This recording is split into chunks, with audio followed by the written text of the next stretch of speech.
welcome to another episode of the Bottom of the Stream Movie Show. My name is Adam. My name is Nick. Welcome aboard the Streamboat. Happy New Year? Yes. It's going to be New Year by the time this comes out, isn't it? Happy New Year. Happy It is indeed. Did you have what do you nice make of 2022 so far? Oh, it's beautiful. Hopefully it's going to be much better than 2021.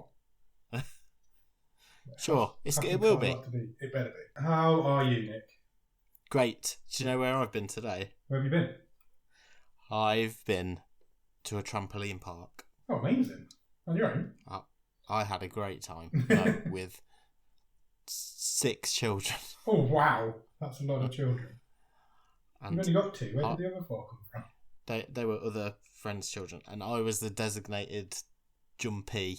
Jumpy? Whilst other adults were having a coffee. I was like, no way, I'm getting in there. Some would call that the short straw, but not you.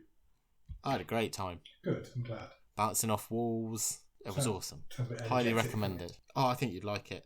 You'd get in there and you'd be well away. There's one near where I work, but literally just at the end of the road. We've always talked about going after work, but we never have. Yeah, this one's not far from us. So I highly recommend it. Cool, okay. I've been sales shopping. Oh. What, for the boat? Yep. See if I can get some nice products for the boat. No, I meant sales. Actual sales. Oh! Didn't catch that joke, sorry. That's... My bad. It's been a long festive period. Anyway, the eagle eyes of you will notice that we didn't do a wave again. Again, time caught up with us a little bit. And to be honest, there's not a lot of news out there, is there? It's still the Christmas period. Yeah, it's still bank holiday. Bank holiday. There's not a lot of stuff going on in the world of Netflix. So we'll do a nice bumper big wave next week and catch up on everything that has been going on. Yes. We'll get back to normal from there. No, that sounds good. We might even have a little cheeky bonus at one point. Yeah, there's a couple of big drops coming to Netflix soon, so we might do a bit extra on a couple of those things. Cobra Kai tomorrow, I can't wait. Cobra Kai tomorrow. How's that for a tease? Yeah. I'm going to binge Cobra Kai tomorrow. I'm excited. Yeah. Yeah, and no one wants to spend their last bank holiday listening to us, I'm sure. So. No, absolutely. So you can listen to your first Thursday of the year, listen to us instead. Yeah. We're going to drop a movie show. Shall we talk about a movie? Yeah, let's do it.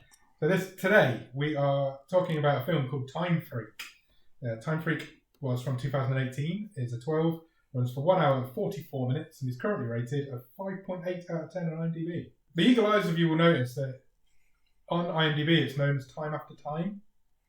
And apparently that's its UK release title. I was so confused. Me too.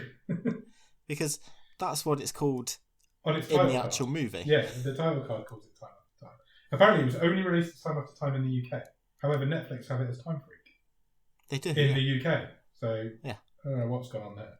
But yeah, the title card it's a lot of effort to change all the thumbnails and everything, isn't it, I suppose? Yeah, it's weird, isn't it? Unless I don't understand why it's changed in the UK, but it has. What's a better title? Time After Time, but as in the better title that fits this movie. Yeah. Time After Time. Because what's Time Freak? I mean, well, we'll get into it. I don't think that Stillman is the most stand-up guy you're ever going to meet. No, that is very true.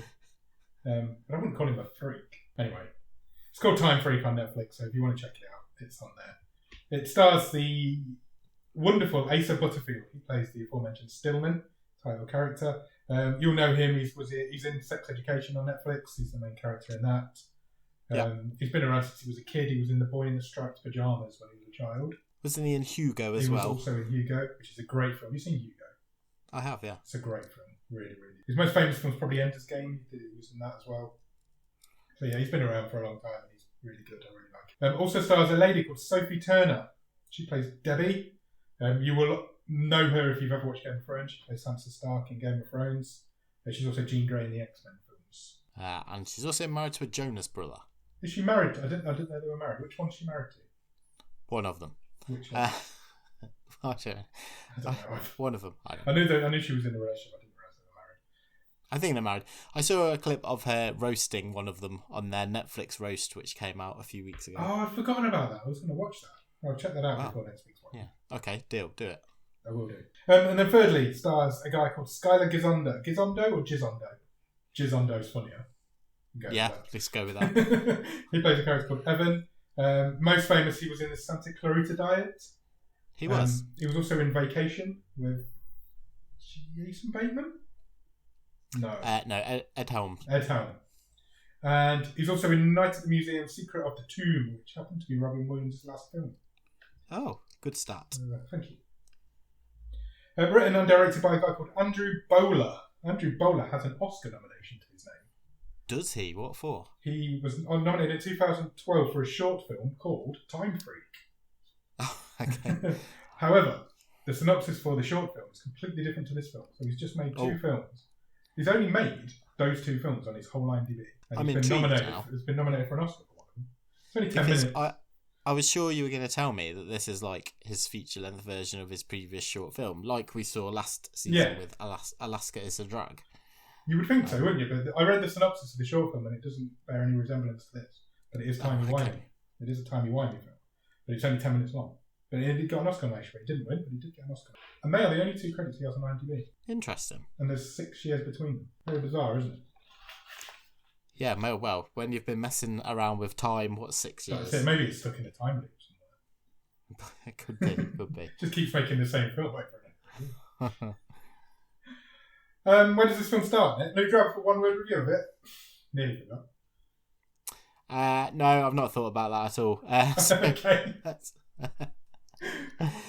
Start of the year. yeah. Starters with me to go on. Let's go with. I've got nothing. This film's really good fun. I really enjoy it. I'm just going to go in straight at it. It's really good fun, but it's quite dark towards the end. It really takes a turn. It's a bit. It lurches, doesn't it? It really does. Tonally, a few times. We'll get to it, but I thought the ending was quite dark, to be fair. So, where does this film start, Nick? Do you know this, or do you want to pass on the feature as well? No. We've got a montage, a photo montage. Yes, photo montage of a happy couple. And that's playing over the credits, correct? Correct. And then there's a text message. Text message. Fortunately, we're not reading it over someone's shoulder. No. We get the whole exchange. Full screen experience. Full screen. Which is nice. And basically this text message is between these two people, Stillman and Debbie, and they're arranging to meet up. And then the text conversation ends with the fateful text, "We need to talk." Yes, from her to him. Yes. And we go straight to that scene where they're meeting up in this cafe. And she's basically there to break up with him. She's just not happy anymore, is what she says. Both these British people are doing American accents in this film, which is a bit strange. I thought Sophie Turner was pretty good in this movie. Yes, I agree. She might even have been the best one out of the three of them. Yeah. In terms of acting wise, yes. But she was the worst one in terms of accents. Asa Butterfield wasn't great either, to be fair to him. No, but hers definitely slipped a couple of times, especially in this first scene. Maybe it was day one. Yeah, maybe. Maybe they started at the beginning. Yeah, it's strange to cast two British actors as Americans, but why not? And then basically the scene is she's telling him she's not happy. She wants to split up with him. She says she's not been happy for a while. And basically, we see this scene play out 5 or 10 times. Yeah, and there's like a blip, isn't there? And it keeps going back to basically the character of Stillman reacting to her breaking up with him and trying to convince her that it's a bad idea. And trying different reactions and different answers. He's basically got his phone is a time machine controller, so he can just and we see it straight from the off. There's no kicking about it. Yeah, we're in Family Guy territory here. Yeah, so he can just press a button on his phone and start the scene again. And he's trying everything. He gets angry with her. He tries that. He tries to be thoughtful and nice and kind and romantic, but nothing works. It always ends up the same. And it always ends up with her saying, "I'm going to go." Yeah. And they always break up, yeah. They always break up. We probably see 5 or 10 different versions of this scene, maybe more. And then she leaves and we hit the title card, which says Time After Time, which isn't the name of the film, but fair enough. It's even called, in the top right corner when you start playing on Netflix and you get like the rating and stuff, it's called Time After Time there. Really? I didn't notice that. Yeah. But then when you click on the menu, it's called Time Freak. I know. So weird. So weird. You should just make a decision. And then we cut back to Stillman. He's in his dressing gown now and he's all depressed. He's in a lab somewhere. He's like rented a lock-up, hasn't he? Yeah, it's got like a garage unit, hasn't it? Yeah, but it's got a bed in it and stuff. The last time we watched a film about time travel, they did it from a garage as well. Yeah, that's true. It's just what people do in films. Then we meet Evan for the first time. Yeah, in like Storage Wars, they never opened one and there was a time machine, did they? No, they didn't. Or a depressed time traveller sitting on a sofa. Yeah. That's very true. Then we meet Evan for the first time. Evan obviously is Skyler Gizondo's character. He's very short. I don't know if I'd ever noticed this before in these other works. Well, I'd never considered Asa Butterfield to be tall, but did also notice how he towered above really Skyler Gisondo. Gisondo. There's like 2 foot in it. He's tiny. He plays the comedy sidekick, best friend, stoner character in this film. Yeah. And I think he does a good job. He does. He's good. He's a funny guy anyway. But yeah, you're right. He does do well in this film. He plays that role quite well. And he talks to Stillman's basically been missing in action for a few weeks. Nobody's seen him. Nobody's heard from him. He's been since the breakup. And what he's managed to do is build a computer program where he's tracked his whole relationship into like a timeline you can scroll through. It's like a video game menu, isn't it? Where you've seen the level after you've completed the level, and he's mapped it out like a timeline, isn't he? Yeah. What's the one? I'm going to talk about computer games now, so this is going to put me in tough water. What's the one that's like a movie that you play through, where you're like an android? Detroit Become Human. Yes, it's like that. It looks like the menu of that. Yeah, you're right. That's what he's created. Heavy Rain was the first one, I think. That's really good. And then, so basically, he's shown him this timeline, and he's shown him all the good times that he's plotted on this one timeline, and all the times that he thinks he messed up. Yeah, so he's like colour coded them, hasn't he? Yeah, so you can like jump to them day by day. Yeah, we'll go back to day one. That's where this film kicks in, I guess. We cut back to the day one of the first day. This isn't a time travel scene. This is more like a flashback to it. This is just Stillman saying to Evan, "Do you remember day one?" Yeah, and then we see how they all met. Yeah. So it starts with him. He's like teaching a class, isn't he, in his university that he's at? I think he's been like so they're in a lecture, aren't they? And the teacher's obviously said, someone come up and talk us through it," and then he's taken the whole thing over basically. And even the teacher doesn't know what he's going on about. And then Evan's in the class. He shouldn't be in the class, but he is, and they're talking about going to a bar because they want to meet this girl. Because he says that he says, where's the effect of you've had a crush on this barmaid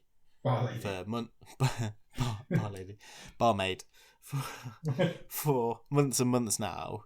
It's her last day at work. Yeah. Do you want to go and actually try and talk to her? Stillman says, "Yeah, let's go." So they go to the bar. They order some drinks. She's not a very good bartender. She brings them the wrong drinks, like 2 ice. Right. 2 ice? First of all, I don't know if it's because I'm an old and increasingly grumpy man, but no, I had a real problem with how young the guys looked in this, or like all 3 of them, but particularly the 2 men. Yeah, there's an age question, definitely. Like, what age are they supposed to be? Yeah, because did they look old enough to be drinking? They didn't look 21 for definite, but they are drinking. And we'll get into the fact that no one seems to age through this movie as well. Yeah, because a few years pass. Yeah, they don't look 21 and they're both at uni. I mean, Evan's even talking about changing his major, so he must be like early in his college years. Yeah. But then they're both drinking in this bar. And they look about 15. Well, yeah, they're both young looking guys. Even today, they both still look like young looking guys anyway. Yeah, even her, she's not like an older looking lady, is she? Well, no. But yeah, those 2 guys are pretty baby-faced boys. That's for definite. Anyway, eventually he does go and talk to her. This is his last chance. She's leaving their job, so he's got no choice. And they hit it off quite well, don't they? She tells him she's a magician. A magician? She's not a magician. She's a musician. And he talks to her about physics. She's like, I've never heard anybody talk so passionately about something. So he's very passionate about his physics. Yeah. And he finds it really odd that she's got no life plan. She just takes every day as it comes. He finds that strange. He can't really get his head around it. Yeah, because she's just like, well, I might go and try music. I'm leaving my job here because I'm not very good at it. I'm I'm just gonna see where life takes me. Yeah. But then another boy comes over and kind of starts chatting to her, and he bottles it and leaves at that point. Yeah. So they leave. They get back in their car, and Stillman realizes that Evan is potentially high. He's been in the toilet. Definitely high. Definitely high. He's been in the toilet smoking. So he's like, "I'm not getting in a car with you, and you're not driving whilst you're in that state. So I'm getting out of the car." So he gets out of the car. Meanwhile, Debbie finds Stillman's physics book in the bar. So she finds it. She's quite impressed by it. Yeah, so she's looking through it going, oh my god, this guy must be really clever. Like There's a genius. A lot of numbers and words and equations. Yeah, so then she spots him still outside. So she runs out to give him the book. And then Evan runs him over. Is what basically happens. Evan reverses out just as Stillman's behind the car. Runs him over just as Debbie gets there. Only doesn't hurt him too badly.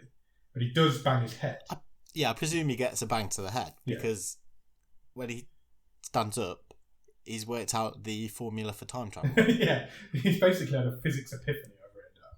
Yes. And he writes it down in this book, and that impresses Debbie even more. She's really getting off on how clever this guy is. She's like, oh, physics is so sexy. Yeah.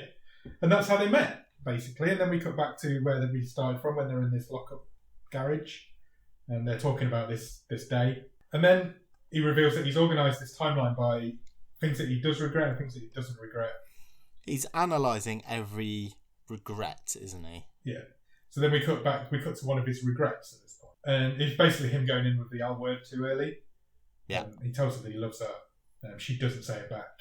But she goes and grabs a guitar and says, "I'm going to play you a song," which is a big deal because apparently she never plays for anybody. Yeah. But then he doesn't handle that very well. He's offended by the lyrics, basically. She calls him a howler monkey, which I thought was quite funny. And she does say, look, she says she does love him, but she's kind of rushed him into it now. He's rushed her into it now. Yeah. And she wanted to wait for the right time because she said it to people before and she didn't think it was the right time. So this guy's selfish. This is the first instance, and there's many throughout this movie. This guy is totally up his own backside. He's literally just, well, I've said it. What about me? You've not said it to me. What is that? He's so self-centered. He doesn't have a lot of social rules, does he? He's a proper nerd.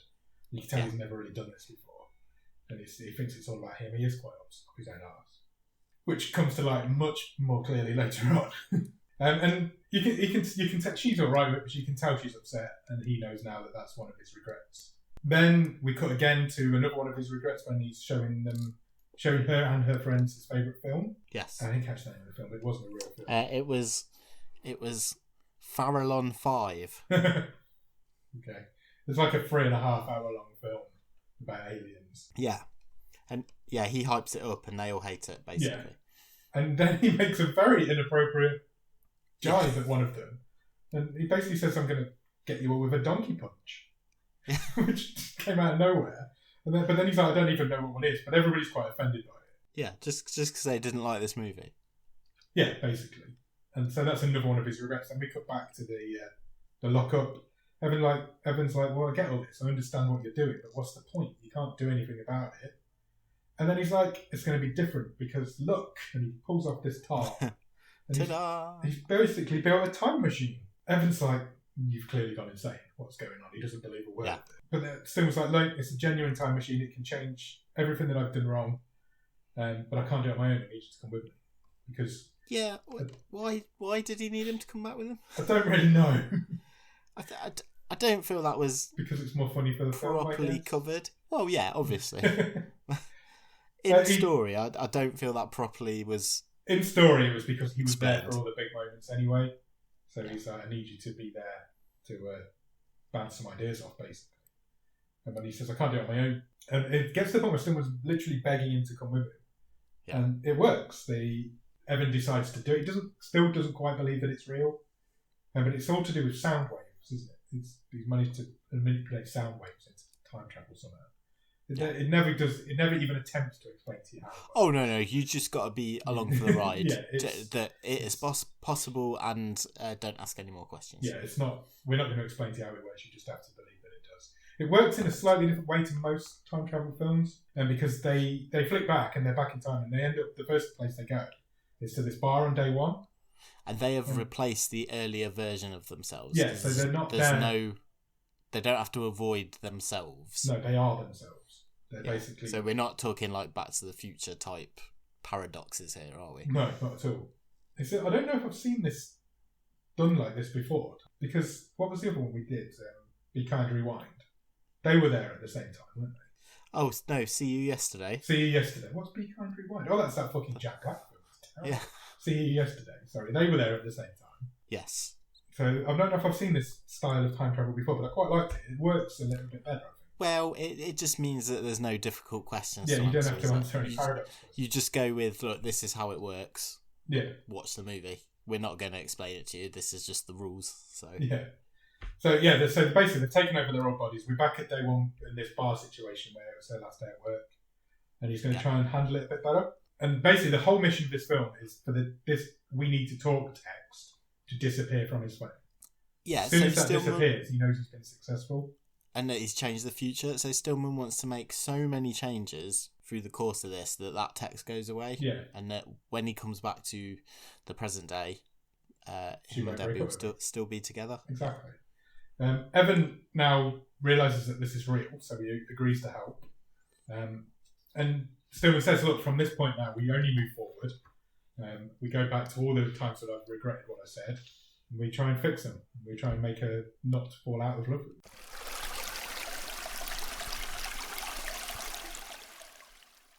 Yeah, so we go forward from there, because he doesn't change anything on that first day, because there's no need to. There was nothing. I don't really even know why they went back to that first day. No, I don't either, really. But he doesn't need to change anything. So the first time they go forward now is to the movie night where they watch the Babylon 5 rip-off. What's it called? Fabulon 5? Farallon 5. And this time he's going to change what he said. He's not going to make the donkey punch joke anymore. No, but I mean, he still makes a lot of errors. Yeah, he introduces the movie. They all sit and watch it. Evan's like, why couldn't we have travelled to the end of the movie? Because he's having to watch this movie because he hated it as well. Which is a fair point. Yeah. So, and it obviously ends the same. They all start laughing at it at the end and saying how much it was shit. But he still gets offended by that. Yeah. He doesn't make the donkey punch joke, but he does call Debbie's friend Carly a dumbass bitch. Yeah. So he rewinds and starts again. But every time he rewinds to the beginning of the film. So Evan's having to watch this 3-hour film over and over and over and over again. And he's getting really frustrated by it. I found that bit really funny. I think it was funny. He was really good. It was, and a sort of, I know it's a running joke, but then if you start to look at it and you think, the actual disrespect he had for his mate, just left him to experience all that, and there's some stuff later on as well. Yeah, it's like he took him with him. It's a bit serial killerness, isn't it? Yeah, it's like he took him with him to torture him because he doesn't need, like you said a minute ago, he doesn't need to be there. So he's just there with him. So he does it over and over again, and every time he insults somebody different in the room, he can't get over the fact that they don't like this film. But eventually he makes a sarcastic apology for showing it to them. And that works. He buys them all pizza, doesn't he? Yeah, he buys them all pizza, and that kind of works. They kind of laugh with him. And we stick with that one. We're like, right, that's the take we're taking, I guess. But again, they must have had 10, 20 goes at it. And Evan's had to watch this film every time. It's really funny. But the text message is still there on the phone, so that's not solved the problem yet. So Evan decides, well, I'm going to take advantage of this as well. I'm going to try and inspire myself to change my year as well. Yeah, so he says, I'm going to try harder at school. My last year at school. He's put a lot of weight on this year as well, so he's like, I'm not going to eat as much crap. They've put like a bold patch in his hair as well, haven't they? For the present day. And then we flash forward again to another time where Stillman has a regret. And this time they were heading up, I don't know where they were going, they were heading up this building staircase. I don't know if they were going to visit someone or going to a party or something. But they accidentally got locked on the roof. Yeah. Evan is in the elevator because he took the elevator and them two decided to take the stairs. Yeah. So he's in the elevator with loads of people, like a packed elevator. And Stillman and Debbie are on the roof, and there's quite a nice scene actually. He can pick the lock, which really turns her on. So she knows they're not locked, but she keeps shutting the door. She's got some weird kinks. Yeah, she just likes clever people. She's well into clever people. And they have a proper nice kiss, and it's a perfect moment. And this is another example of Stillman's selfishness, because then he just replays the moment. He doesn't want to change it. He just replays it. Replaying this over and over again. which is what he's told Evan he wouldn't do. He was they were only going to go to the regretful things. Yeah. But meanwhile, whilst he's replaying this moment over and over again, Evan's been in this lift, in this horrible situation where people are standing on him and spraying deodorant in his face and flicking scarves in his face, and he's having to replay that over and over again.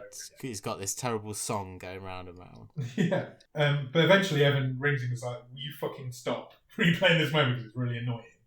And he comes out on the roof, and this is where Stillman says to him, "Oh, it's the perfect moment. I'll just keep replaying it."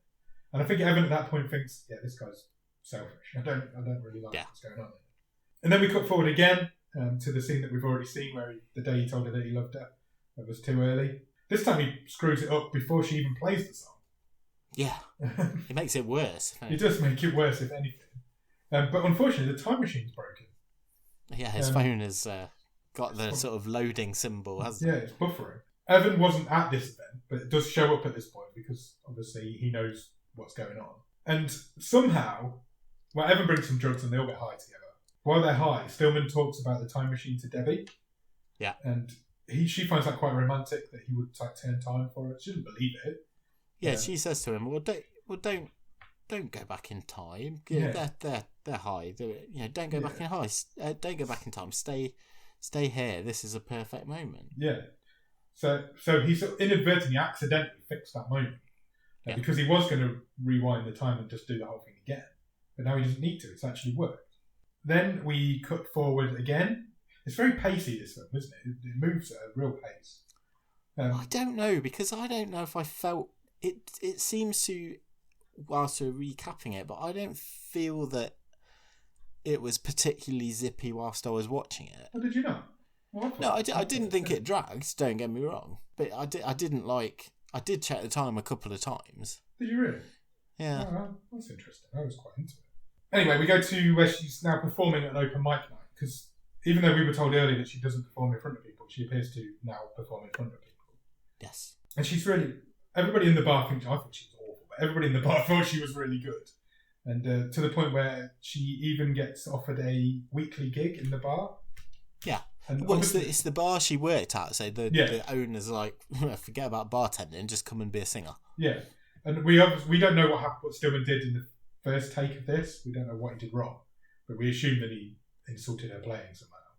Because he's like holding his tongue, isn't he? In this one, he doesn't say anything. And she just talks at him. And she decides to turn this gig down because she's not ready for it. Although she doesn't.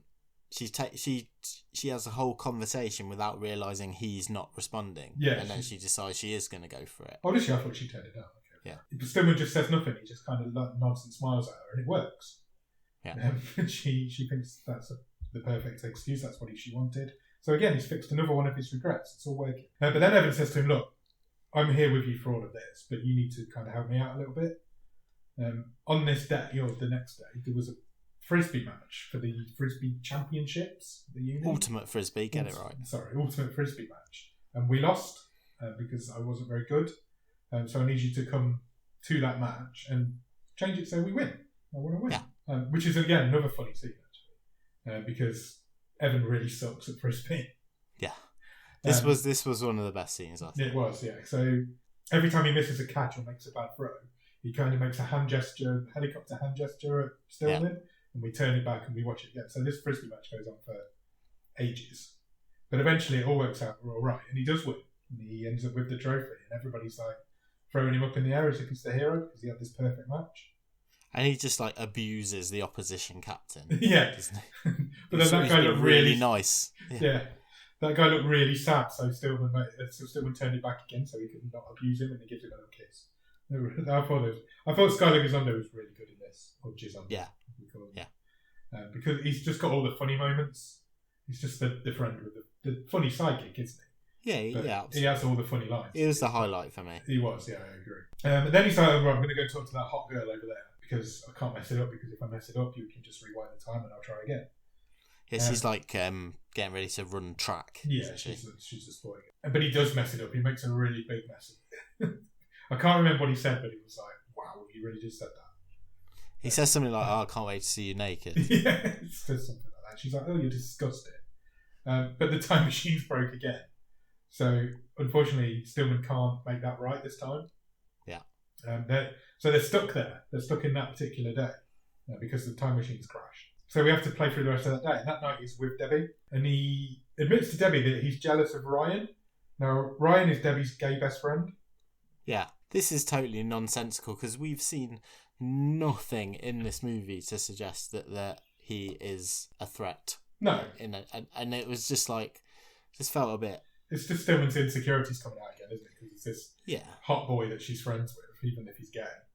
And they're very close with each other. She says, look, we've got this bond, we've known each other forever. We're like best mates. But he's gay, you've literally got nothing to worry about. Which he accepts eventually, but again, it's not the best interaction again. So it's not working out how he wants it to. Then the time machine comes back online, but unfortunately reverse travel is now not possible. It's offline.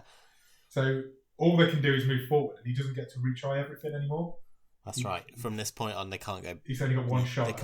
No redos. No, so he's only got one shot. He can still change it, but he's only got one shot. So he calls Evan.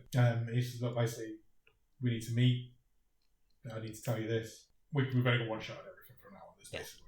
Evan's studying, isn't he? Yeah, he's in the library with a study group, and he's like shouting down the phone on the Trigger Happy TV. Yeah, Evan's like, well, that's fair enough.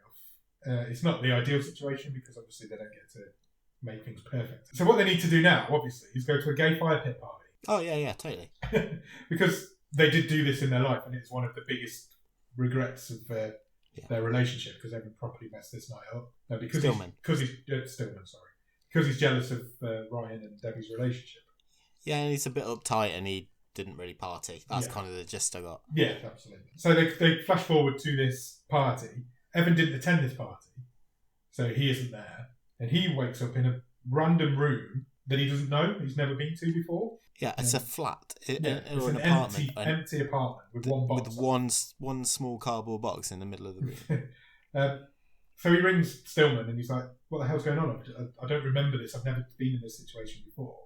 And it's like, well, it must be because we've changed something in your past that's changed your now future. And they make a Seven joke, don't they? About what's in the box. What's in the box.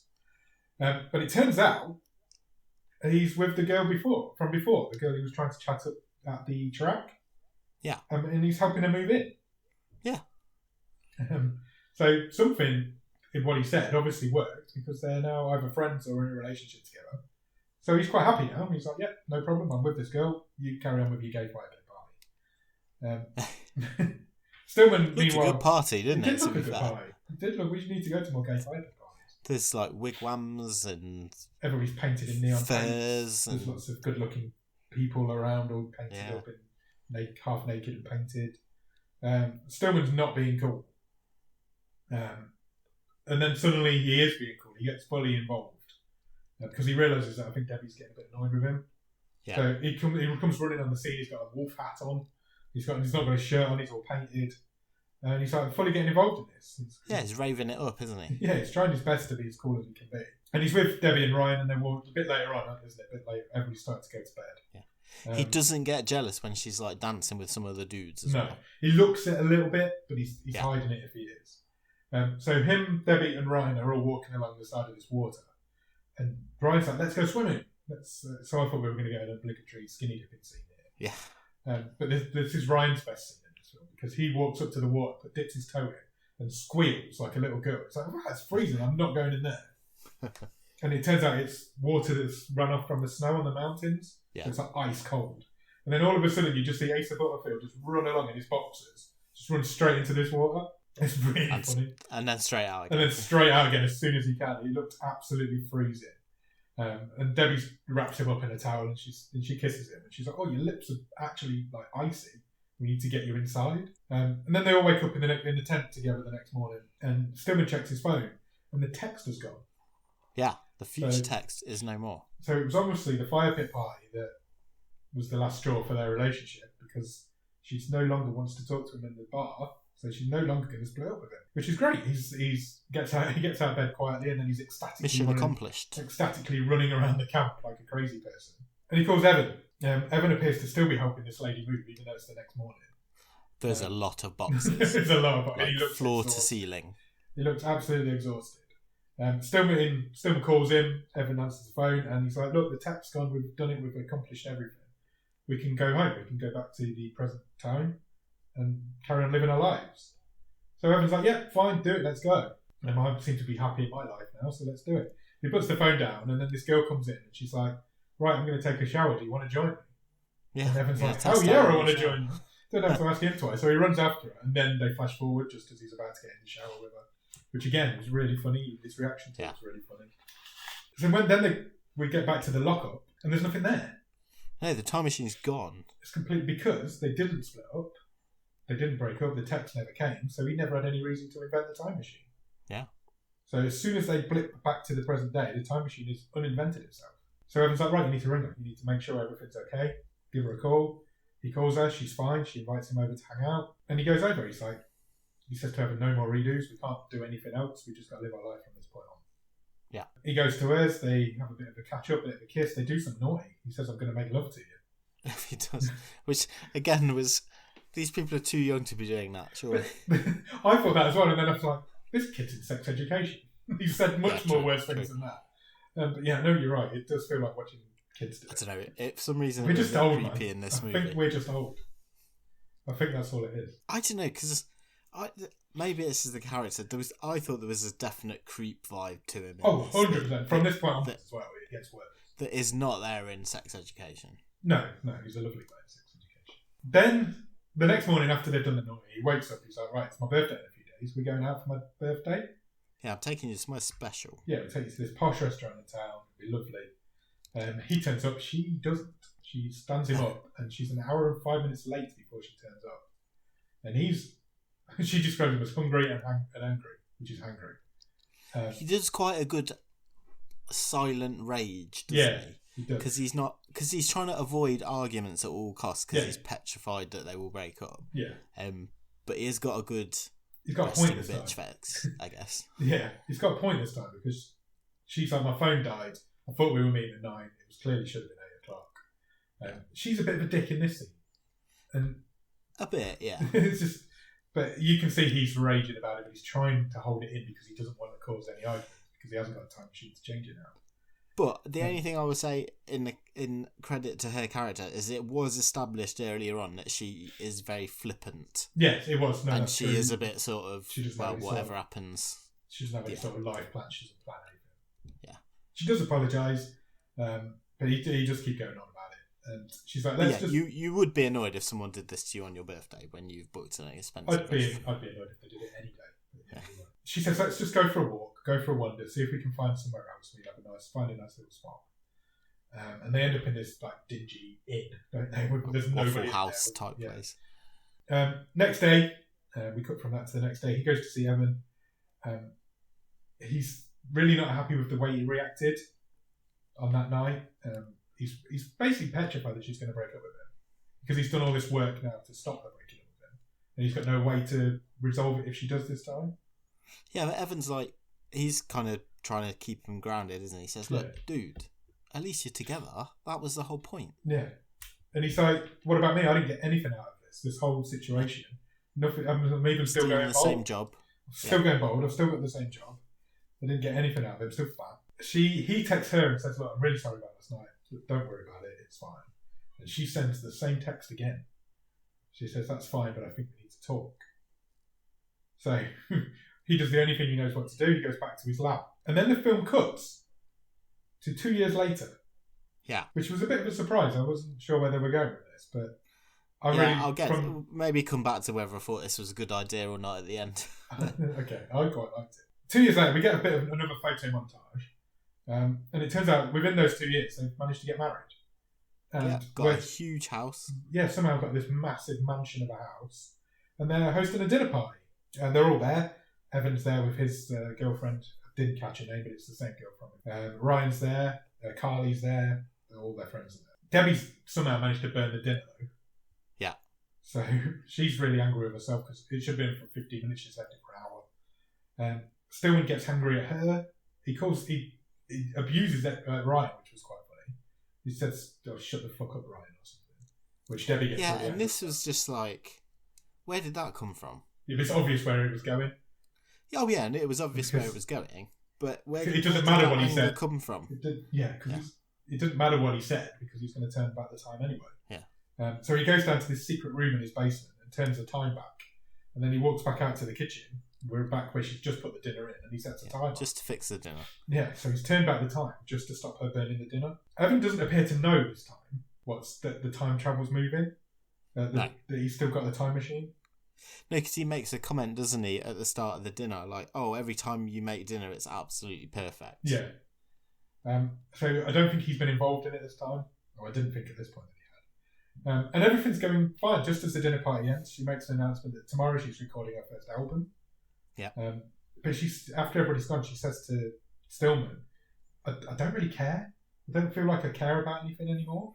I don't care that I'm making this album. I'm just apathetic to everything. Yeah, it was my dream, but I don't have any feelings about it. I don't really care.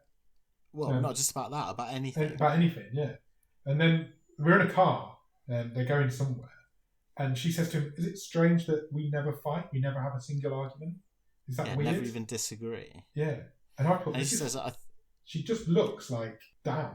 She doesn't look like herself anymore. She's like, she's got no personality anymore. So to the point where she says to him, I think there's something wrong with me. Yeah.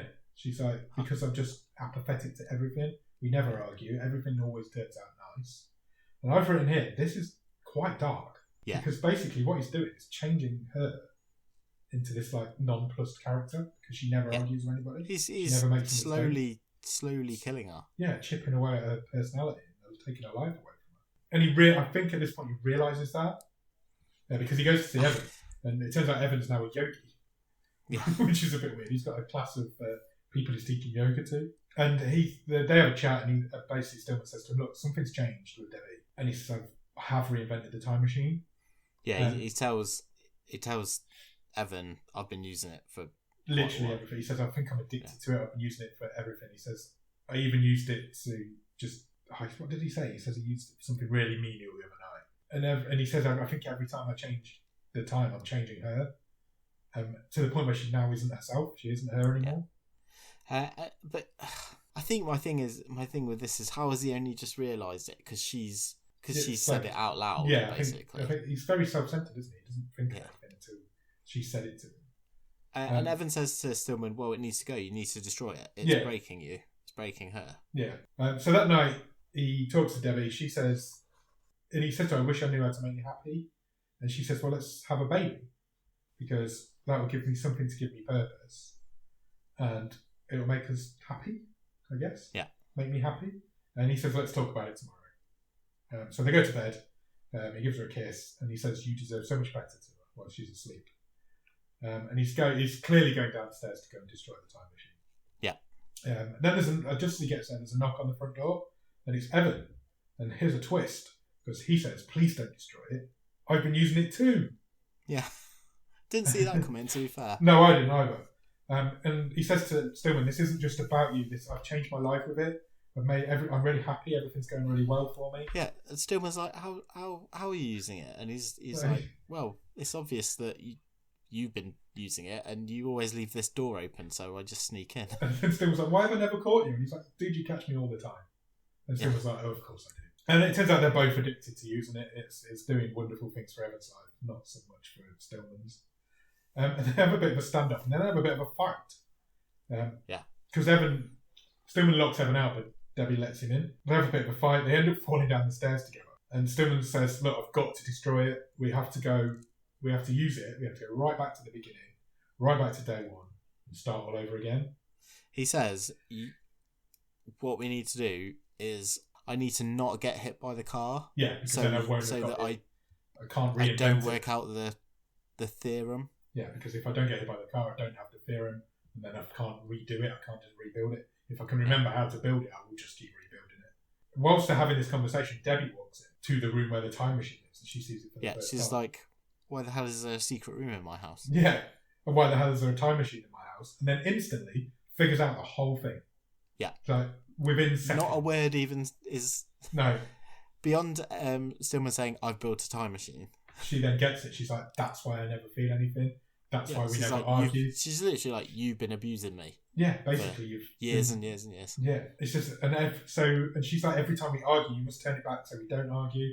And he says to her, look, I just wanted to eliminate all the times you weren't happy to make you happy. I figured if you're never not happy, you're always going to be happy. Yeah, it's like, that's science. Yeah, it's science. But it turns out it doesn't work like that. And then he says, and she says, how long have you been doing this for? And he says, somewhere between 60 and 70 years. Yeah. I was like, wow, this is so dark. And she says, what a horrific invention. And he says, that's why I've got to go back, because then you'll be free and we can start afresh. And he says, I'm so sorry. And then Stillman and Evan get into the time machine and they flash right back to the start of the film. Yeah. And right back to the bar. She, as they're going back, she sort of shouts, how dare you leave me here? Yeah, how dare you trap me here. Yeah. You trapped me here, I think she says. And then there's a very comedy scene. So he gets out, we get to the point where they're in the car where Stillman realises that Evan's high. He gets out of the car, but he doesn't walk around the back of the car this time. He walks to the front of the car. So Evan can't run him over. Yeah. But Evan really wants to run him over. Yeah, and it's this little, a little tiny electric car. Smart car. Yeah. And then we have a chase scene. And he chases him all the way through the town trying to run him over. And it's really funny. So Stillman basically... It is really funny. It is really funny. It's one of the best scenes in the movie. But just coming after that sort of... Oh my God, the horrificness of what this guy's been doing. Yeah. It's like... It's a real... it's weird, isn't it? It's a lurch, definitely. It's a very much lurching tone. I think they probably realised that's a lot darker than we probably intended. Let's put a comedy scene just here. Yeah. That's probably all it was. Because it goes on for quite a while. He's chasing him around the town. Eventually he crashes him. He crashes the car and he doesn't run him over. And Evan apologises for trying to run him over. But Evan then realises, look, I don't know how to build the time machine. So we need to start our lives from here. This is it now. We're going forward from here. Yeah. So they've done 70 years of time travelling, but now they're going to go back to their early 20s and carry on. And Evan's like, right, I'm going to grow my own pot from now on because I've spent too much money on that in the future. And then Debbie comes out of the restaurant because she's still got his notebook. He still left it, so she gives him his notebook back. He kisses her, and she doesn't know him from Adam at this point. He kisses her and says goodbye. And then suddenly, she blips like they've been doing. And she's like, get the fuck over here, we're going to have this fight. She's managed to somehow work the time machine that was obviously left where she was in the future. She's flew back, gone back in time, and she's like super angry because he's been messing with her life for so long. And he says, I could never make you happy. And she says, you trapped me. You know how bad that is, what you've done to my life. And he says, that's why I have to do this. And that's when he goes to walk away. And then she kind of drags him back. And she's like, that's our first ever fight. And then she says, do you want to do it again? In the film. So these two are destined for each other and they probably deserve each other together.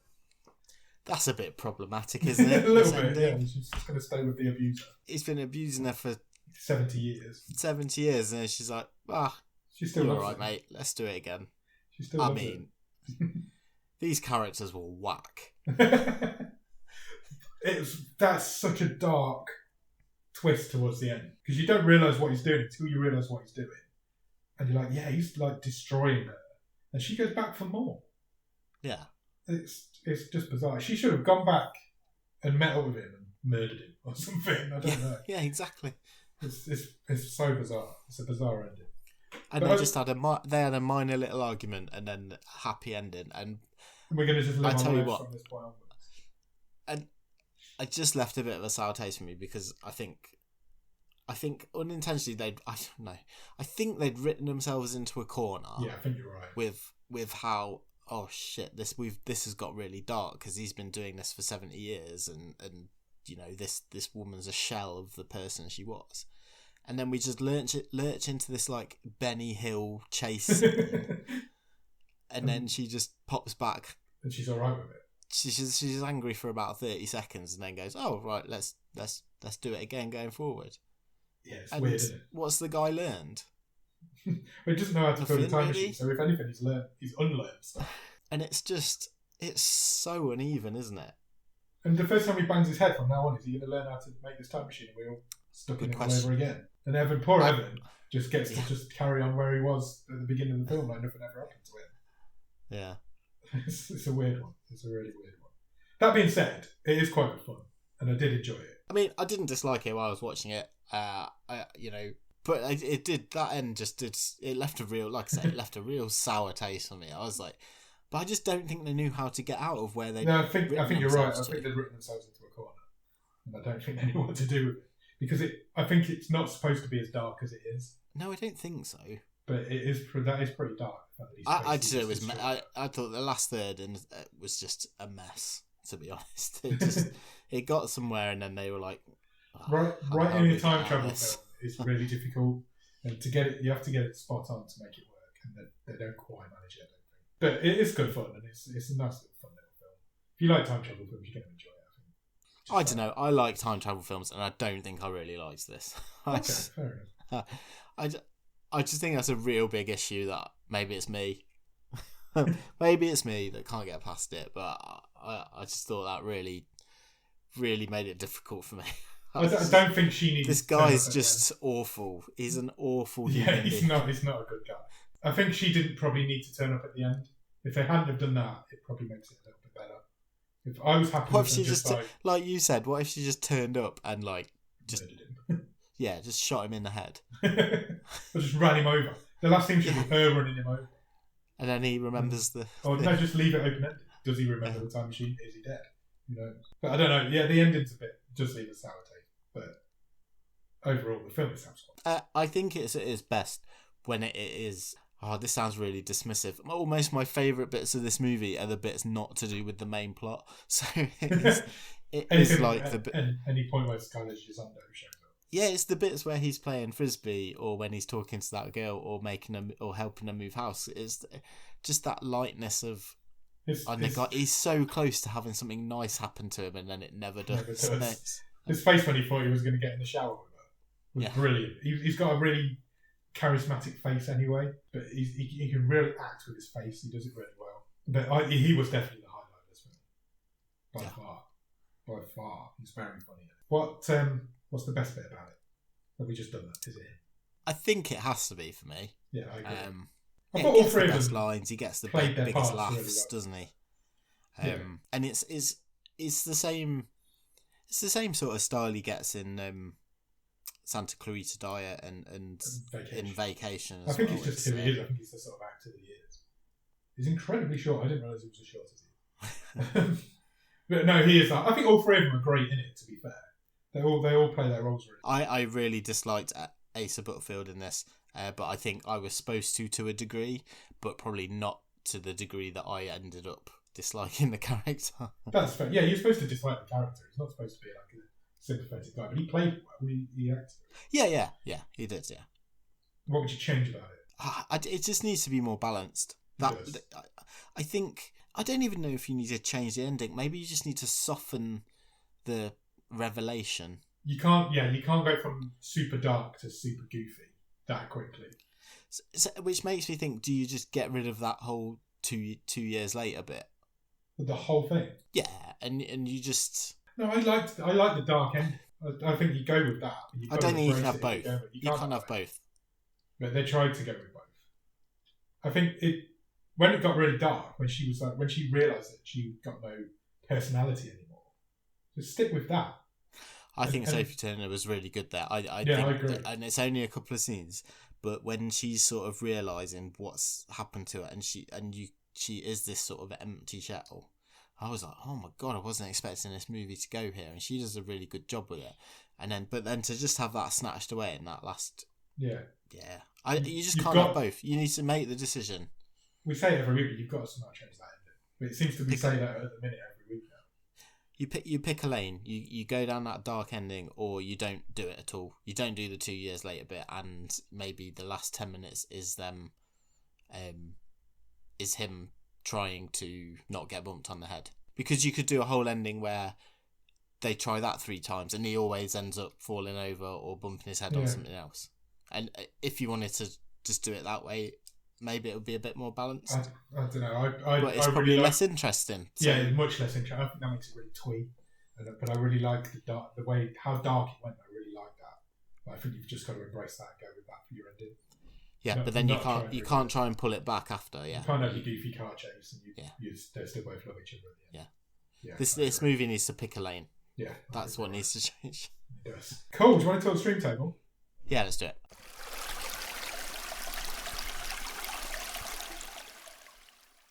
Want me to run through the whole thing? Yeah, because we've still not got loads in there yet, have we? No, we've not. So, Secret Obsession is currently bottom of the stream, followed by American Mary. Then The Holiday Calendar, Destruction Las Vegas, a classic horror story. Last week's film, The Perfection, comes there. Then Containment, Arlo the Alligator Boy, Good Time, and then top of the stream currently is What Happened to Monday. Where are we? I think I'm mid-table. Okay, I think I'm around mid-table as well. You read those out and I've almost instantly forgotten the order. So, well, last week's film, The Perfection, is in fifth currently. There's 10. I think that's an interesting comparison. Yeah, because they're both a bit crazy. I don't think this touches the top four. This doesn't touch Containment, but it might have you might have got an argument around The Perfection and the classic horror story. I think. I might. Yes, no, I think we're in the right ballpark. I mean, my gut reaction is it's between them. Between The Perfection and classic horror story. Yeah, I think The Perfection's a better film than this. Yeah, I think you're right. And it's wilder, and it's. I'm not saying in a good way necessarily, but it's more surprising. Yes, I'd agree with that. So do you want to put it underneath The Perfection and above a classic horror story? Yeah, I think so. So that makes it sixth. Yeah. Yeah? Yeah, I'm good with that. Let's go with that then. Do you know what? What? So how many episodes have we done now this series? How many films have we got? Is that 10? This is 11. This is 11. I can't believe how high Containment is. Still. I know what you mean. I think we need to do a call out for wildcards as well. So we're nearly halfway through the season. There's only been has there been any yet? One yet? One. So we've got 3 left. Yes. That's fine. Hit me with some wildcards, people. Cool. We'll stick it there. So do you want to pick next week's film? Yeah, let's do it. Anything you're interested in? What do you want? I feel like we've not had much stuff explode recently, like a bit of an action flick. I'll take that. But let's see what the randomizer will do for us. Let's call on Robin then. Let's press this button. Are you ready? I sure am. It has picked a film called Werewolves of the Third Reich. Oh, brilliant. What could that be about? I mean, this sounds like classic bottom of the stream fodder, this does. It really does, doesn't it? You should see the picture. Wow. Nazi werewolves? Can I give you the tagline before I give you Yes, please. Hail werewolf, hail Nazi, total terror. Brilliant. Okay. Do you want a synopsis? Yeah, I would love one. In Germany, at the height of World War II, a ragtag group of American soldiers discovered Dr. Mengele's diabolical plan to create an unstoppable army of Nazi werewolves. Brilliant. What more do you need? What more do you need? It's from 2017. It runs for an hour and a half. Currently rated at 2.3 out of 10 on IMDb. Wow. That is low, man. That is so low. I'm just seeing if there's anybody in it that I noticed, but I don't think there's going to be, if I'm honest. Yeah, that sounds pretty epic. It has a budget of £300,000. Oh, yeah. Low budget. We're doing low budget. According to IMDb, it's an action, adventure, horror, mystery, sci-fi, thriller, war film. Why can't people just be a horror movie? Pick a genre. It looks like the lowest budget piece of shit I've ever seen. I'm so excited for it. If that is not a selling point for you to come back next week, I don't know what is. So yeah, go out and watch Werewolves of the Third Reich. And in the meantime, check us out on Instagram, Twitter and Letterboxd at BOTS_podcast. If you want to drop us an email, it's bottomofthestream@gmail.com. If you want to go on our website, it's bottomofthestream.com. On the website, you can find every episode we've ever recorded, all 6 season stream tables. You can look at the Botska winners, you can look at Oscar winners. You can even get some merch if you want to buy a Bottom of the Stream umbrella. You need one of them at the minute. Dude, it has not stopped raining for like 3 weeks. I know. After you've done all that, check us out on Patreon, patreon.com/bottom of the stream. On there for a couple of quid every month, you'll get early access to the movie show episodes. You'll get bonus episodes. Nick writes a newsletter every month. And then if you come in at the top level, you can have a wild card, which means you can give Robin the week off and you can pick the film that we watch the following week. Once you've done all of that, check us out on Discord. Come into the Discord. We're going to have a lot of fun in there next year. It's going to be a fun place to be. Discord link will be at the bottom of the show notes. Sure. If you could spare a few minutes to leave us a review anywhere that you could review podcasts, we would really appreciate that because it really helps improve our algorithm and put our little face and our little thumbnail in front of people's eyes and ears. You can do that on Podbean, Podchaser, Apple Podcasts. You can rate podcasts now on Spotify, which I believe is a new feature. I didn't know. Pandora, Cephalopod, there's loads of places. Anywhere you can review podcasts, please consider doing that. It really helps us out. If you've got a time machine, you could rewrite that review over and over again until it's the best review anyone has ever written in the history of the world. No pressure. No pressure. If we do get like the best review anybody's ever written now, we're going to know that you've got a time machine. And we're going to want to come and probably play with it. So let us know. For sure. Cool, yeah, do all that. Go out and watch, I can't believe I'm saying this, but go out and watch Werewolves of the Third Reich. And we will be back.